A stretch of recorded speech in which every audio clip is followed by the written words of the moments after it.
was just at a comedy show. It's Brussels' worst magic trick. I've gone from there behind a curtain. Back! Here I am!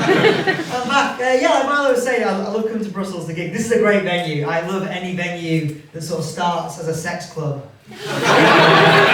Outside, and you walk upstairs going like, what am I doing here? And then you get inside, and it's very High School Musical, and you're like, oh, I wanted a sex club. But then you're in High School Musical, so you're thinking of Zac Efron, so you're like, sex club.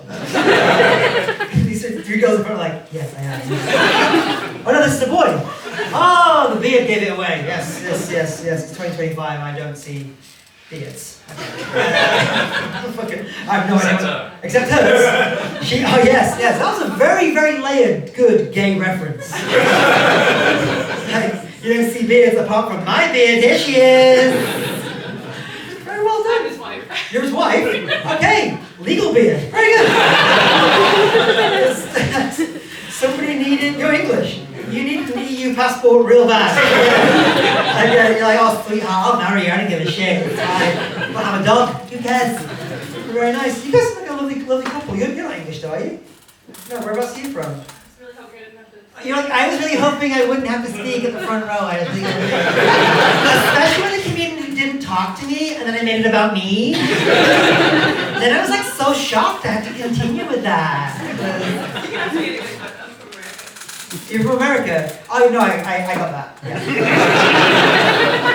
Yeah. From the accent and unwarranted sense of self-confidence. Here are the two giveaways.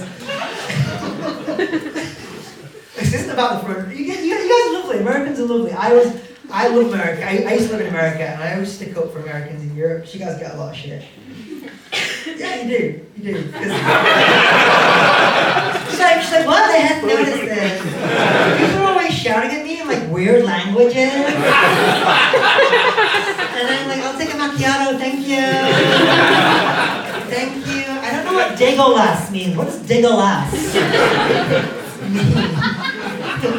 She's like, I don't know him. What is this? No, I think if there's any other Americans in the room, you're safe with me. I love Americans in America. Because the thing is, if you see an American in America, that is like seeing a dildo in the bedroom.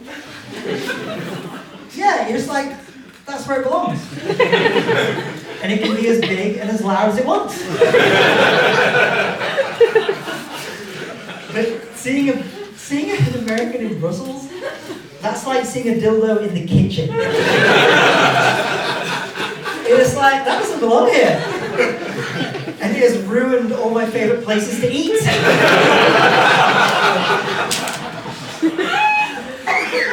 But you seem like a very chill American. How long have you been living here for? In Brussels. Yeah. 3 months. 3 months? Oh wow, you learned real fast. I've been in America for 15 years. You've been, oh, that makes more sense. Yeah. She said she's been out of America for 15 years. You've got the energy of someone who's left the country for a while. Because usually, well, bordering the way you talk, but because usually if an American is just visiting and he's meeting at a comedy show, and he's like, any Americans here? If they're visiting, they're like, whoa! Yes! I flew here on a plane! I used a passport! It was awesome! But after 15 years out of the country, it was like, oh, fucking désolé. Say not my fault. And aussi encore, monsieur. I didn't vote for him. That's a hard thing to walk around with every day in Europe. Because I was on tour. Cause I said to you, I lived in America for a long time. Whereabouts are you from? New York. Oh, I lived in New York. What? Not together. She's my beard as well. Were you like in Manhattan or in Brooklyn or? Yeah, I grew up in Hell's Kitchen. You grew up in Hell's Kitchen. I worked in Hell's Kitchen. This is just a game for us now. Some Italians like, what is this at the shit? I don't know what that is. It sounds like Italian place. Ah, Gordon Ramsay, chef at his kitchen, very good. Lei italiano? Sì. Mi famiglia mezzo italiano, mezzo irlandese. Yeah. Mi faccia irlandese. Yeah. Faccia is like a leprechaun with a very expensive credit card. That's my vibe. It's so funny having that mix. Because wait, your group's Irish and Italian, right? You Irish? Half Irish, half English. You have Irish, half English? Italian. You guys are very Italian. Do you know how I know? Because you did this before you said anything. Italians are the only people in the world who talk like sock puppets. Buonasera, come si chiama? It's like, oh, okay. You're out, she's in, sorry. So, mi famiglia di Chiavari, vicino Genoa. Ah, I know that. See? Yeah. Yeah? My boyfriend has a house there. Your boyfriend has a house there? Yeah. Alright, well, you're back in now. Yes, it's a beautiful part of Italy. It's really, really nice. So growing up, I had my Italian growing up, but I had my Irish grandmother as well. Irish grandmother was Josephine. Very thin, very depressed, very angry. I'm pretty sure. That's a little comedy orgasm. I'm pretty sure Josephine thought the female orgasm was just a conspiracy theory. Invented by my Italian grandmother. If I'm honest. Because Sylvia was the opposite. Sylvia was a big woman and she had a big lust for life.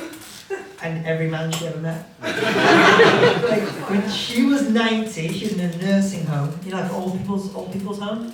And in old people's homes, they have these life alert chains you can pull. And I used to visit her every Saturday. And I went in there one time and she went, Tom, there is a man in here who is obsessed with me. He'd do anything for me. Watch this. Pull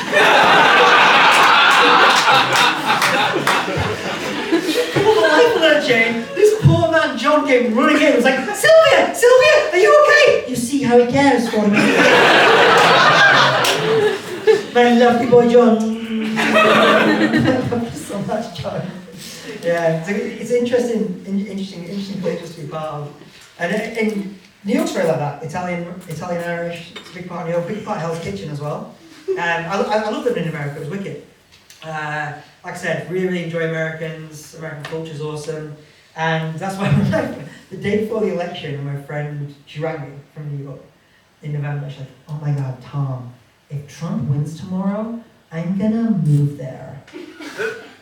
Yeah, she didn't realize I was in Liverpool.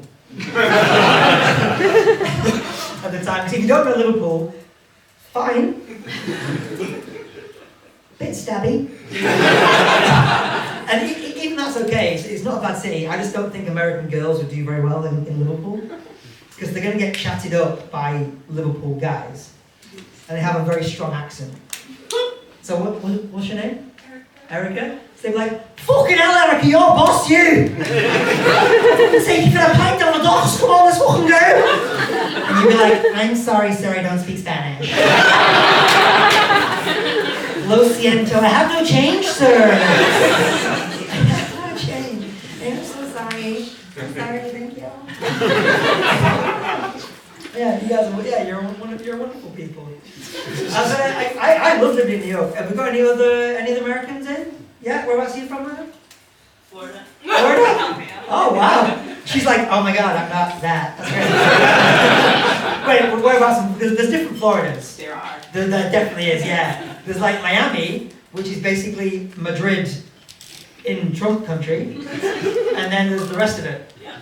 Which bit are you from? The rest of it. Okay, fine. Do you know what? I'm from the north of England. It's pretty similar. Yeah. Orlando is nice. We have Puerto Ricans. Well, I'm also Puerto Rican, but we have Oh, very Puerto cool. Ricans and Jamaicans. So. Yeah. And a lot of angry children getting off planes. Yeah. That might be the worst flight anywhere in the world, by the way. Going from anywhere to Orlando, Florida, with like 19 6-year-olds. When the open the emergency exit faster. So you're from Orlando, Florida. Very, very cool.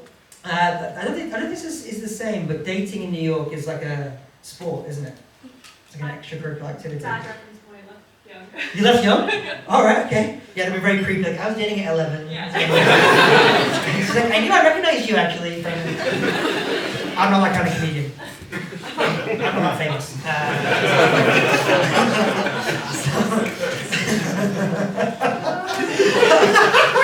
normal Irish, that's like fucking class. That's like, a good beer for a joke, I understand those. That's grand. Yeah, so, because when I was living in New York, that was my favourite thing about living in America. Because as a British guy, I could walk into any bar in downtown Manhattan, and a girl would hear the voice, see the vibe. Yeah. And they'd be like, oh, damn! Paddington Bear at 12 o'clock! Step back, girls, mama's gonna get marmalade! Very nearly left. I didn't have enough. Yeah, almost never left. But it's interesting dating back in. Because dating as a British person's hard. You date in the UK? I'm not really British anymore. I'm You're Norwegian? Yeah. Were you playing passport roulette? And you're like, oh yeah, go on. Yeah. You're like, okay, they're also pale, they also like drinking, lots of depression. Sounds like home. Exactly. Yeah. So wait, is your family Norwegian? No. Wait, this is 2025 shit. I identify as Norwegian. I just feel like pickled fish is me. You know? Yeah. So wait, how the fuck are you Norwegian? It's really long and complicated and boring. So. Right, perfect for a comedy show. So wait, family, work? Mum from Isle of Man, dad from Leicester. Mum- But I'm Norwegian. This is the worst math equation of all time. Mum from Isle of Man, dad from Leicester, and I can see why neither of them want to be from those places. But, Norwegian, wow, well, good for you. Is that what the beard is? Yeah, I'm just going to try. Yeah, blending in. Yeah. Blending in. Yeah. How old are you? 34. 34? Oh wow, I'm very jealous. I am 40. Yeah. Yeah. You know what's funny? When you say you're 40, men in the room are like, okay? And the women are always like, what are you doing? please teach me your ways. It's funny, I was out for a beer with my friend Amy and her husband Tim for my 40th birthday. And Amy said the female version of that, which is, oh my god, Tom, you look so cute for your age. For British people in the room, she said I look like both Ant and Dec. 5 people. It's true. It's true. And my friend Tim just went, no you fucking don't. You don't look cute. You look weird. And I asked him what he meant, and he said, you have hit an age where you look like both a Catholic priest and the boy he molested.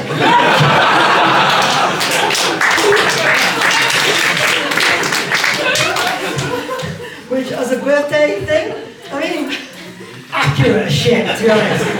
You gave me a look then like, sì, certo, mi dispiace, oh no. It's true, it is. This is my face. This is what I'm working with. But I didn't love dating in London, to be honest, because dating in London was shit, because British people don't date. We just pick somebody and then get drunk with them often enough to have children.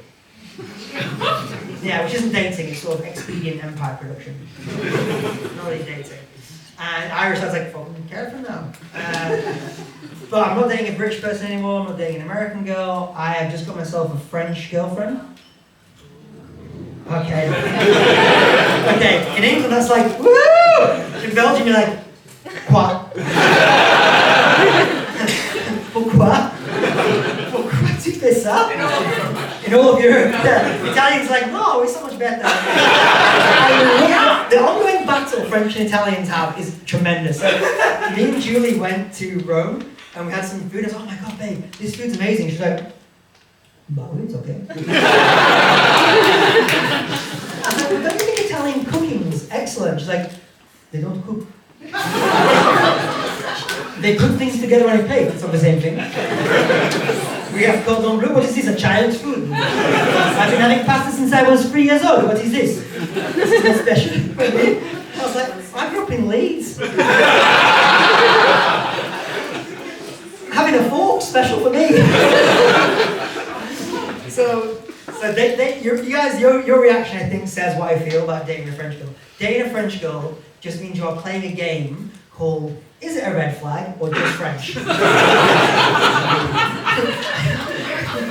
Because it is a very particular culture. And like one of the first days we ever went on, I think I dress okay, right? And the first day the Italian's like, yeah, no. This is not that manly, I tell you this. So first day we went on, I was wearing just like some boots, like some brown boots like you're wearing. And because she's French, she didn't just ignore it, she went, "Qu'est-ce que c'est ça?" I was like, "Oh, these are my boots, my chaussettes marron." She's like, "Dégueulasse." And then she said, "These might be good enough for Leeds. He's not good enough for Paris." She was treating my boots like a mistress. She was like, "You have your little fling with the boots in Leeds? I don't want to see them around me."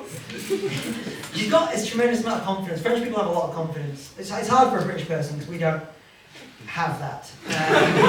So it's interesting being around her. Like, we were in a restaurant in Paris a couple of weeks ago, and she did something I'd never seen before as a British person. We got a carafe d'eau for the table, and she took a sip. Non. C'est pas bon. Non. Called the waiter over, sent it back. He brings over a new jug. Same tap. She takes another sip and was like, "Okay, c'est bon, c'est bon. C'est bon pour moi." And I'm just looking at her going, "I'm pretty sure I've eaten raw chicken." I'm pretty sure I've been in a pub in London like, "Salmonella is yummy scrummy." No, don't mind me. I always turn blue after I eat, always. Step over my body, it's fine. I would rather go to the emergency room than inconvenience a member of service staff for 1 second. That's a defining quality of being a British person. And then she came to London, and we went to a restaurant in London, and she's got very high food standards, obviously, as French people do. And we went to this restaurant, and she goes, I'd like some pâté. And the waitress was like, "Okay." "Does it come with bread?" "Oh, no." "C'est pas possible. C'est pas possible. What do you want me to do? Eat it with my hands like a fucking animal?" "I would use a fork." No, this will not do. I want to speak to your manager." "Okay." "This is a KFC. We're all limited in what we can do here." She said something very sweet to me the other day. She went, Tom, you're really cute. I really want to conquer your butt." I was like, I think there might be a translation problem. She's like, no, I want to be the first person to conquer your butt. And I was like, you fucking, hang on, Napoleon. You can't just spot some virgin territory and be like, "I plant my flag." And then the flag vibrates. That's not fun for me. Just because no one's occupied it currently, just walk in, plant the flag. And as a British guy, for the first time, I understood the real problems with colonialism. It's a cool educational moment for me. I've been trying to learn French I'm meeting a parent soon, so I've been trying to polish my French and get better at my French. And it's a hard language to learn, mostly because when you're in France, when you're in Paris specifically, they hate it when you speak English, but they mock you when you speak French. Yeah, that's a hard thing, because as a British person, we don't learn a lot of languages, we're not very good at it, so I just want people to be more impressed, I think. So like, I was in Paris with my northern English mum and my dad, and we went to a cafe, and I was like, "Bonjour monsieur, nous sommes trois, c'est possible pour une table pour manger à l'extérieur, s'il vous plaît?" Yeah, my mum went, "Fucking hell! I didn't realise you were a genius!" "Yeah, Jed, did you know we've raised a baby Einstein?" And the Brazilian cafe guy was like, "No. He's not a genius. He sounds like a weird small boy. It's actually quite painful for me to listen to him. I don't know why he tries this. He's clearly not good at it. The grammar is terrible, accent is all over the place. And I realised being in France that, like, not all countries are like that. Not all countries hold you to that high standard. So, like, when you're in Italy, you walk into a cafe in Italy and just say, buongiorno. And the cafe owner's going to be like, oh! Maria, come downstairs! What is it, Giuseppe? Who is this boy? This bello ragazzo. He walked into the cafe and he said, buongiorno. Oh my God, I did not know we were dealing with a bambino angstino.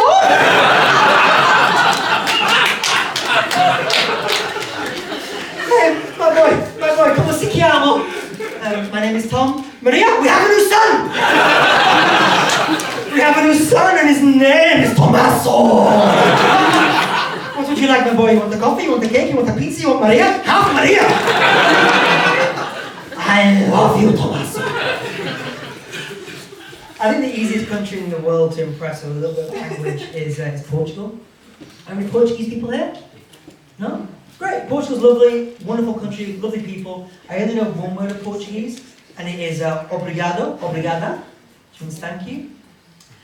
Have you all seen the film Love Actually?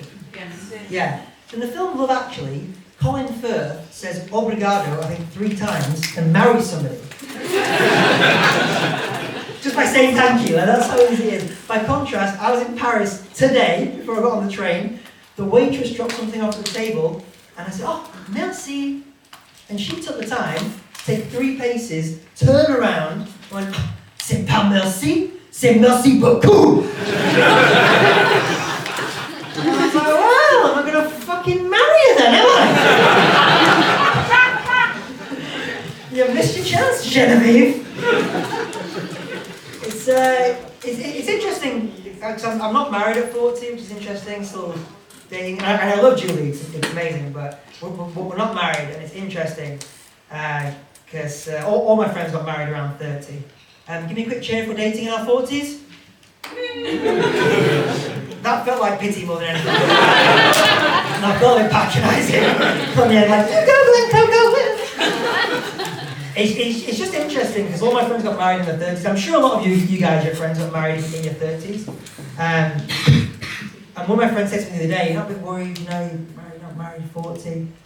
And then I looked into it, and in the UK, the average marriage only lasts 11 years.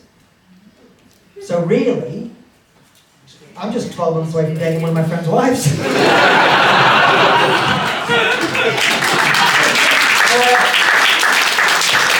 Yes, probably Tim's.